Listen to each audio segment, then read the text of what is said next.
How to fix Crunchyroll keeps buffering. First things first, you simply have to ensure that you have a strong and stable Wi-Fi connection.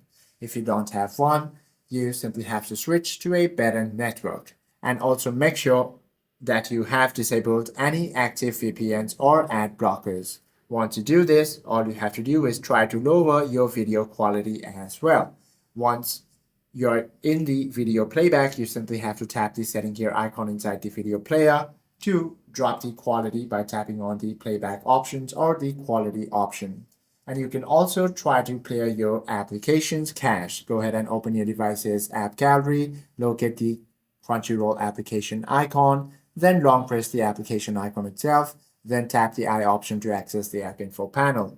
Head to the storage and cache, then proceed to clear the cache. Once you do this, your problem should be fixed. Hope this video helps you out a lot. If you have any questions or queries, please do comment down below.